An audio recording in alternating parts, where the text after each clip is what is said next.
Odin 2 train keeps rolling on, but this time around, AYN returns with a third entry in the lineup that promises to go bigger than ever before, with a massive 7-inch OLED display, and all of the features that have made the Odin 2 lineup shine above the rest in the world of Android-based handhelds. The Odin 2 Portal is here to start the new year with what could be the definitive Android handheld for emulation, native Android gaming, and game streaming. For those wanting the big screen experience, the Odin 2 Portal may just be what you've been waiting for. And so, I invite you to join me, Rob the Retro Tech Dad, as we explore this brave new world opened by the Portal, and find out if this handheld can live up to the Odin name and establish itself as the return of the king.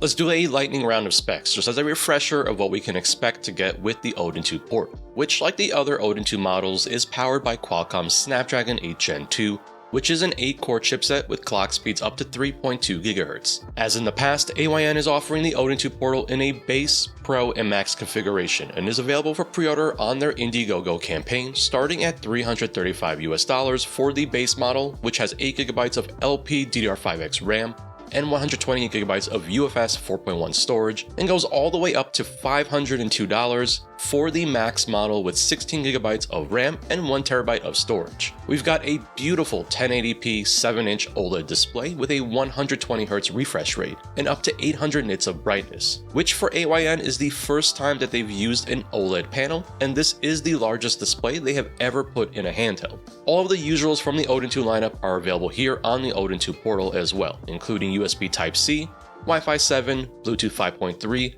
a 3.5mm headset port, and an 8000 mAh battery with support for quick charge and charging separation, and of course will ship with Android 13 out of the box. The unit I have on hand here is an engineering sample and is the same CNC model that both Russ for Metro GameCore and Stubbs for Metro Handhelds covered in their videos, and I'd like to thank both of them as well as AYN for giving me an opportunity to get some hands-on time with this early sample of the Odin 2 Portal. The shell, face buttons, and many other components are not finalized on this unit, and since the production of this early sample, AYN has made a number of changes which I will touch upon as we move throughout the video as necessary. The good news is that review units should be heading out soon, and so it will be interesting to see how the Portal has evolved just from this early sample.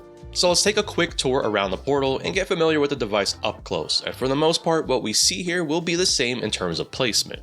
Let's start out at the top right with the stacked shoulder button configuration, and at least on this unit, the shoulder button is quite quiet, and AYN is clearly using a rubber membrane that is very satisfying to press down on. I'm a big fan of shoulder buttons that can be pressed down at any location across the entirety of the button. You will also notice that these are quite sizable, and that's something that I like to see, and it makes sense given the size of the device that we are working with. And speaking of sizable, the shoulder trigger right below it is easily one of the largest I've seen on a handheld to date, at least in terms of its width, which again makes sense on a larger device. I'll comment a little more about this when I talk about comfort, but in terms of our close-up tour, the motion and range is pretty solid here. Now, I'm not trying to press down too much on the R2 since it actually arrived broken to me, probably because of Stubbs' thumbs. This is definitely one of those signs that this is an engineering sample. Another thing I noticed here is that the travel is slightly different on the right trigger when compared to the left trigger, and I think that might explain why the R2 cap keeps popping off. And this is of course something to make note of when those final review units come in. So moving on, we've got our usual suspects here with the power and volume up and down buttons, and then an exhaust vent for that active cooling. And then the left side shoulder button, which is equally pretty quiet compared to that right side one, as well as the trigger right below it. Now as we move along the left side, we can see some of the Portal's curves with a bump out and built-in grips into the shell, and it's certainly not the first time we've seen AYN do this. At the bottom, we have a micro SD slot that is protected by a door that unfortunately is another sign of this early sample, with it sadly being broken. Now I think Russ is to blame for this one, but we'll just go ahead and say it was Stubbs again. So moving towards the center, we have our 3.5mm headset port, and then the USB Type-C port right at the center of the device. So let's take a look at this backside, and probably the thing that stands out the most is the massive intake vent here. And it's definitely not a bad thing to let the device breathe a bit, and we will definitely talk about some of the thermals in a bit. And just like on the original Odin 2, we have programmable buttons built into the grip area. Finally, at the bottom, we have the minimal AYN branding, and then 4 Phillips screws which hold the back shell into place. So it's time to go front side, and first we have the select button on the left side, which are using dome switches and have a very subtle clickiness to them.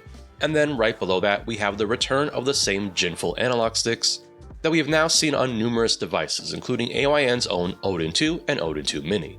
Now, the analog sticks have been adjusted based on feedback, and so AYANE will be including different sized caps, but what they did here was actually adjust the height so that we get a slightly larger range of motion, and this is definitely a good thing.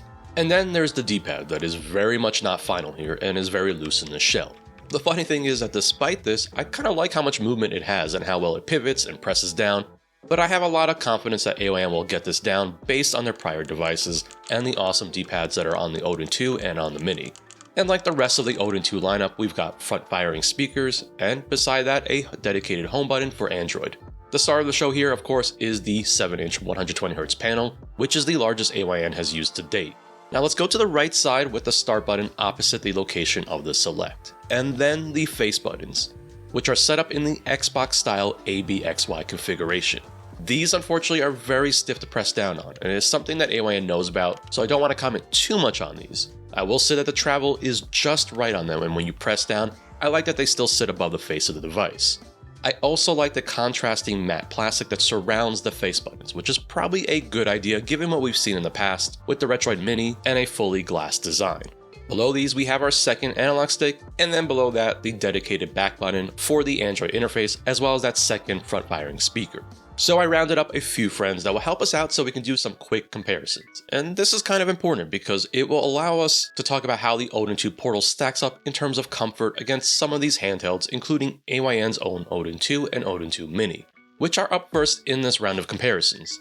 This is going to be pretty lengthy since this was one of the most requested topics for this video. Right off the bat, it's clear that the Portal completely dwarfs the others in size. But I think it's great that AYANE now offers a size for everyone, and for all the same amount of power. Now I'm a big fan of the Odin 2 Mini, which I think is just an awesome piece of engineering, and I just love the amount of power that's packed into a handheld of this size. But out of the three, I don't think it's much of a surprise that the comfort isn't quite there. And then there's the original Odin 2, which out of these three is the most comfortable, but with some caveats. The grips on the Odin 2 are a bit more pronounced, which does allow your fingers to wrap around the shell better than what we get here with the Odin 2 Portal, since these are not as thick. I went ahead and measured them to compare the differences, and the original Odin 2 at its thickest point on the grip was about 31mm, whereas on the Odin 2 Portal it was about 26.5mm, and that 5 or so millimeters does make a difference. The thing about the Odin 2 is that for its size, it does things quite well, being very comfortable, but it's not without its own weaknesses that obviously I'm diving into deeper for the sake of these comparisons. The Odin 2 Portal does something very different than the original Odin 2, which is move the D-pad and right analog stick in further, and with it being further inset, it actually makes the Portal fairly comfortable when reaching down for the D-pad or the right analog stick. Personally, I will say that the grip is better when considering your hand placement using this for D-pad focused games, which you can see how the Portal rests in my hand, and I find it to be pretty comfortable. This is not the case for the original Odin 2, which places the D-pad and right analog stick exactly below the left analog stick and face buttons. The way your thumbs would reach down here is quite noticeable, and even though we have a larger grip on the Odin 2, I still find this superior on the Portal because it's a bit flatter and wider, and so when considering D-pad placement, this works out pretty well for the Portal. But let's put the AYANE devices to the side for a moment and bring in two devices that I think are very much worth comparing against and similar in various ways to the Portal, with the Logitech G Cloud and AYANEO's Pocket Evo. These are all designed to be bigger gaming experiences with the large 7-inch displays, larger controls, and of course all three are Android based. And yet when it comes to design, they are all quite different from each other. The G Cloud is easily one of the most comfortable handhelds that I've ever used, and so I want to spend a little extra time here comparing the Portal to the G Cloud. The Portal is slightly wider than the G Cloud, but when comparing the absolute widest points, the two are actually identical in terms of their width. There is something absolutely critical that the G Cloud does here to allow it to achieve the level of comfort it's known for. If I take the Portal and place it on top of the G Cloud, the protruding grips at the bottom of the G Cloud noticeably stand out, and this small element is the game changer for the G Cloud. So why is that the case? Well, let's look a bit closer, and if you notice the way the palm of my hands rest on the front of the device, those grips give my palms something to rest on, combined with a nice grip at the back, which is about 32mm at its thickest point. and it's clear why the G Cloud is so nice to hold in the hands. Now, it's not without its own issues, since the D-pad and right analog stick placement leave a bit to be desired here. Now imagine we take the Portal and give it those grips at the bottom. And that's exactly what AYANEO did based on feedback with their TPU shell. In fact, if I superimpose my G Cloud onto the Portal here with the TPU shell attached, they look quite similar in shape. I'm really hopeful that the shell will make the Portal the ultimate device in terms of comfort, and I am really excited to try it out with that TPU shell. So let's have some fun and imagine this scenario. With the Portal here in my hands, that extra amount of plastic for my palms, as well as having a thicker grip at the back. I think this will help round out the Portal and make it a bit more comfortable to hold regardless of the gaming scenario. Now in general though, I have found the Portal to be quite comfortable in my extensive usage in the past 2 weeks or so since I've had the device in my hands. I've used it at my desk, in bed, on the couch, and in various gaming scenarios, and personally for me, I don't mind it as is, but with the exception that I definitely prefer having larger caps on this, which I think makes sense for a device that is really not intended to be portable in the sense that you're not going to be putting this in your pocket. And then there's the AYANEO Pocket Evo, which feels quite amazing in the hands, and I absolutely love the full-size analog sticks on this device. The Portal and the Evo will probably be the two that get the most scrutiny in terms of comparisons, and if you want a deeper dive into that, I definitely recommend checking out Stubbs' video where he does exactly that. Now for this video, let's talk about the comfort of the Evo against the Portal. This is an interesting thing where at first glance in my hands, the Evo feels more comfortable. The grip, molding, and placement of your hands feel better, but there are nuances here that take away from the Evo. The very harsh edge of the front of the glass on the Evo is quite jarring, whereas on the Portal, the glass is curved and smoother so you don't feel it rubbing against the palm of your hands. The Evo also happens to be the heaviest out of the 3 devices here by about 50 grams. And you can definitely feel that, partly because it's also the thickest device out of the 3. In terms of power, the Evo and Portal are very close, and well, the G Cloud, not so much. Now with all of that discussion, this can be a very personalized aspect of gaming on handhelds, since not every hand is the same, and so there's a bit of subjectiveness to the topic. For me personally, I can see myself using the Portal long term without the need for a TPU shell, since the device sits nicely in my hands. But I like that there will be a seamless option with that TPU shell for those that might need the additional comfort, or perhaps have larger hands than I do. So let's now go back and talk about the displays here, and first up with the AYANEO devices, size isn't the only thing different between the 3, as each use a different type of display technology with the Odin 2 Mini's Mini LED, and Odin 2 with its 6-inch IPS, and the Portal with its massive 7-inch 120Hz OLED display. And I think it's clear that the original Odin 2's IPS panel just can't quite hold its own to the OLED panel on the Portal. And I think the Portal's display alone will be enough of a compelling reason for many to consider the upgrade, or maybe finally take the plunge into a high-end device like the Odin 2 Portal when shopping around. The display on the Odin 2 Portal is just magnificent, and it very much reminds me of the Retroid Pocket 5 where the image looks like it's been photoshopped onto the display since it just looks so seamless here with an awesome image thanks to the OLED panel that gets very bright and the colors are very vivid. This panel also supports 120Hz, and so for those that might consider game streaming, this is definitely a selling point. Now it's not all perfect here, and there is an issue where it's obvious that the image is trying to switch back and forth between 60Hz and 120Hz, and will cause the image to flicker if you look carefully. Not only that, but at lower brightness levels, you can see how the colors sort of get this green effect with the image. AYANEO claims they have addressed this issue, which is definitely software related, and this is something that actually occurred over on the AYANEO Pocket Evo, but wasn't as noticeable, and I'll have a link to Derek's video of this phenomenon that occurs with the Pocket Evo, as he does an excellent job showcasing it for that device. So let's now take this all apart and see what's going on under the hood with the Odin 2 Portal. And I can't believe that this was one of the most requested things, since I'm never really sure if this is interesting to anyone, but let's go for it anyways. And as always, I've got my trusty iFixit ready to go with the Phillips size 00 bit to get the 4 screws removed here on the back. And again, I will say that this is an engineering sample, which means the final unit will most likely differ from what we see here, so I will sort of speed through this since I don't think this should be used as a reference for when the final units drop. Okay, with all the screws removed, the back cover comes off pretty easily using just a pick, and you can see that this is obviously not a finalized backplate given the way the finishing looks here.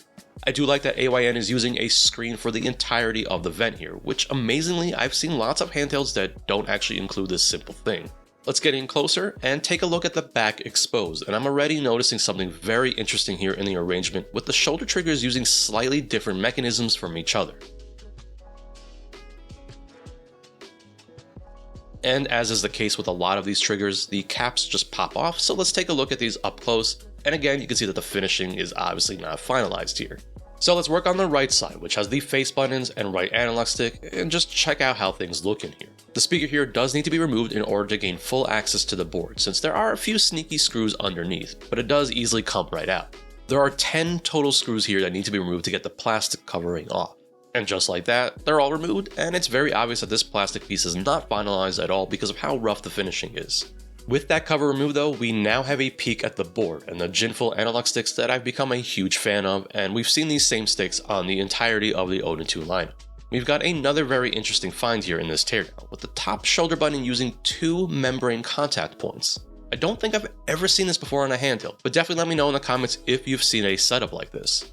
I will say that this is pretty brilliant, since given the large size of the shoulder buttons, this ensures that contact is made regardless of where you're pressing down on the button. Well done, AYN.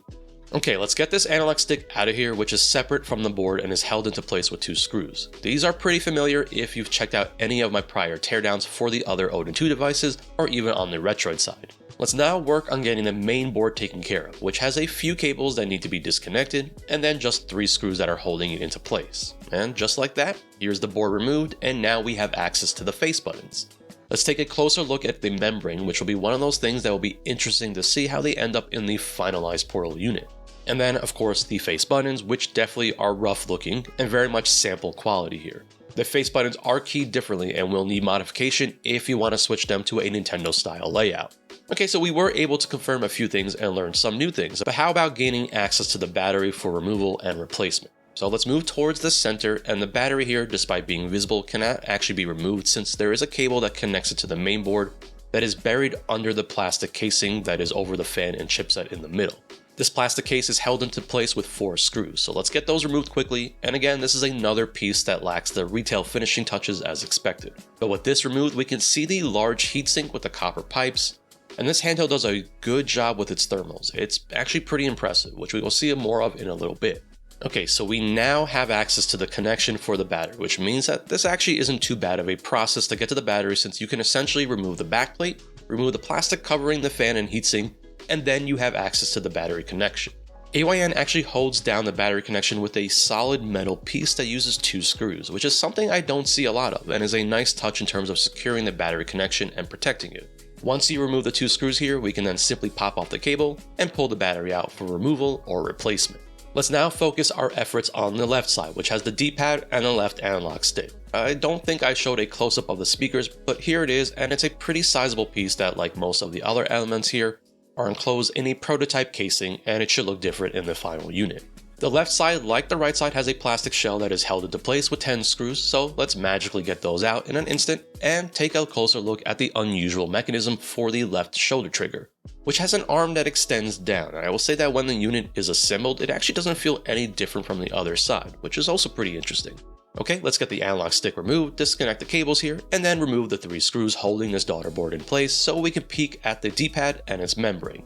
And here is the D-pad and the membrane that is being used here. And this is another pretty unusual looking component that is unlike others I've seen in different devices. This D-pad membrane is very flat and flimsy, and it's clear why the D-pad is so loose in the shell. And I wonder if this is what will be changing, since AYN is very much aware of the loose D-pad and it is not an indication of the retail setup. But hey, here for science, it's still interesting nonetheless, and I guess we will find out soon enough how things look on the retail side. Okay, let's finally get into some gaming, and at this point, the Snapdragon 8 Gen 2 is a very well known entity in terms of its performance, which has been seen in other AYN handheld devices like the Odin 2 and Odin 2 Mini. The Portal will have no trouble handling the higher end games on Android, and in particular games like Wuthering Waves is a pretty awesome experience on a big screen handheld like the Portal, and best of all, it runs quite well with a 60 frames per second target. Another game that I was very curious about was Call of Duty Warzone, which is a first-person shooter, and so in particular, I wanted to see how a fast-paced shooter game would work with the Portal's controls. And I found the experience to be pretty comfortable as is, even with the flaws of the engineering sample. The best part about this game is that we can get 120 frames per second, and so this is a great example of the use case for the Portal's 120Hz display. Now if you notice, I went back and added these Skull & Co caps that I've used on many devices in the past. And just this small change takes the analog sticks to a whole different level, and it really leaves me very excited to try out the different size caps that AYN has planned for the Portal. Recently, the Play Store received a new port that is quite exciting for us racing game fans, with Grid Legends making its way over to Android natively. And this one I think will be a good showcase game for the platform, and like Grid Autosport is an excellent port to Android. Again, the Snapdragon 8 Gen 2 is handling the game out of the box without any issues, and the performance is certainly not a problem, with the game running great, and it definitely looks great on the nice enlarged screen of the Portal. It's quite fortuitous that Grid Legends dropped not too long before I started testing the Portal, since I actually wanted to try out a racing game that relied on the triggers. And as is, the experience is quite good with this control setup, and it feels pretty comfortable for me. Let's now switch over to the world of emulation. And for this video, I really wanted to focus in on the high-end stuff. And so let's start first with some Wii U emulation using the CMU emulator. And something that's a lot of fun to experiment with on the Wii U side is the ability to make use of the graphic packs in CMU that allow you to adjust some of the more common things like resolution. But there are a few games that allow you to adjust the in-game frame rate. And one game that I've really enjoyed showing off recently is Fast Racing Neo. And the Fast series in general is just an awesome set of futuristic racing games that are exclusive to the Nintendo platforms like Wii, Wii U, and of course Switch. The graphic pack for Fast Racing Neo allows us to set the in-game frame rate to 120 frames per second, and I was very excited to test it out on this display since we do have 120Hz support, and it's pretty awesome to see this game just fly on here. Now some tracks will stay at 120 frames per second using the native resolution of the Wii U, but others might dip below that since we just don't quite have the full power to consistently run at 120 frames per second. But for the most part, this is a fun use case to explore, since emulation isn't necessarily an area one might think about when talking about high frame rates such as 120 frames per second. Now, switching over to the Switch, the Snapdragon 8 Gen 2 is really an excellent chipset for emulating Switch, since not only do we have a decent amount of power, despite it being 2 generations old, but we also have something that the Snapdragon 8 Gen 3, and even more recently, the Snapdragon 8 Elite do not. Lots of driver support. As a result, lots of games will run great using the various forks, which for this video I am using Citron. For the most part, you can expect to play Switch games using the docked setting and native resolution, which means it will be at 1080p, and it perfectly matches the 1080p panel that we have here on the Portal. I went through some of my personal favorite games just to marvel at them on this beautiful display. And games like Crash Bandicoot 4 and Darksiders 2 work very well at the docked resolution setting. As always, there are limitations to Switch emulation, and no matter how powerful the hardware is, we just don't quite have the maturity there to run everything, and so, as always, keep your expectations in mind when considering something like Switch emulation on any of these devices. Doom 2016 is a good example of this, with performance not quite there, but most importantly, it does have some graphical issues, but regardless, it's still pretty fun to see running on here. And speaking of lots of fun, I had to load up some Horizon Chase 2 since we will probably never see the second game released natively for Android thanks to its inclusion in the Apple Arcade platform. But thankfully we do have the Nintendo Switch version here that does run the game quite well, and I was kind of blown away by the response from the community when I posted a teaser image with this game's title screen, which makes me really happy because the Horizon Chase games are definitely awesome. But you know what's really awesome? Winlator.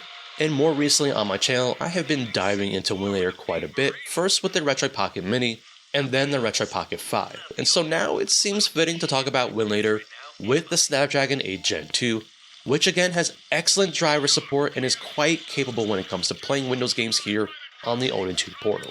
It's not too much of a surprise that both Switch emulation as well as Winlator were highly requested for this video, and so let's spend a little bit of time here starting out with one of my favorite use cases for Winlator, which is enjoying some older PC games, mainly from the Xbox 360 and PlayStation 3 era, so think around mid-2000s until about 2015. There's a massive amount of wonderful games that without Winlator we really wouldn't have any other way to enjoy on our Odin 2 devices natively, and beyond that, there are games that seemingly have been lost to time because they've been delisted, and 2 games for me that come to mind are Deadpool and Blur, which are both awesome games that can no longer be purchased and are essentially abandonware, and so if you're resourceful, you can find these games available on many abandonware websites. Deadpool is an absolute gem that for any fan of Deadpool needs to check out since it really does capture the character and humor that you expect from Deadpool. Likewise, Blur is another gem that is worth checking out, and it was developed by Bizarre Creations, the same studio behind Project Gotham Racing, and Blur was essentially their swan song, since the studio is no longer with us. Blur is an arcade-style racing game that is just good old fun with power-ups and weapons, and it runs great here with Winlator and the Odin 2 Portal. Now for some slightly more demanding games, I've been using Tomb Raider 2013 quite a bit as a nice showcase of AAA games that Winlator runs very well, but best of all with the Odin 2 Portal and its Snapdragon 8 Gen 2, we could definitely turn things up here with the settings and still get solid performance. Which for this video I am set to use normal settings and the game is staying at 60 frames per second, which to me at least is just awesome to see. And without a doubt, an incredible showcase of this kind of magic that Winlator brings to a device like the Odin 2 Portal is being able to play The Witcher 3, which again is just impressive to me to see, and I will say that playing this game through Winlator is going to be the better option over the Switch version, and will yield a better experience if you are considering to play this game on your Odin 2 devices. Finally, let's close out the Winlator section with a newer release, and I'm sure you're thinking, what the heck Rob, didn't you already show off Horizon Chase 2 on the Odin 2 Portal? Well, I promise there's a reason for this, and that's not to only show that there is more than one way to enjoy Horizon Chase 2 on these devices, but we can actually make use of higher frame rates with PC versions of games, and so with Horizon Chase 2, this game actually runs beyond 60 frames per second on the Odin 2 Portal. And because we have a higher refresh display, this ends up being a really great way to enjoy Horizon Chase 2 on here. And another great use case for that 120Hz panel is game streaming, which I think many are going to be interested in doing with the Odin 2 Portal because of its large OLED screen, as well as just having a larger device that you can relax with on the couch. The good news is that the Odin 2 Portal should be quite solid for game streaming from a PC, Xbox, and PlayStation 5. For this test, I am using Artemis for the first time, streaming from my PC using the Sunshine Fork Apollo as the stream host. I highly recommend using this setup if you're into game streaming, and one thing I love is just how well Artemis and Apollo seamlessly adapt my game experience from the ultra-wide resolution that I use on my desktop to the native resolution here on the Portal.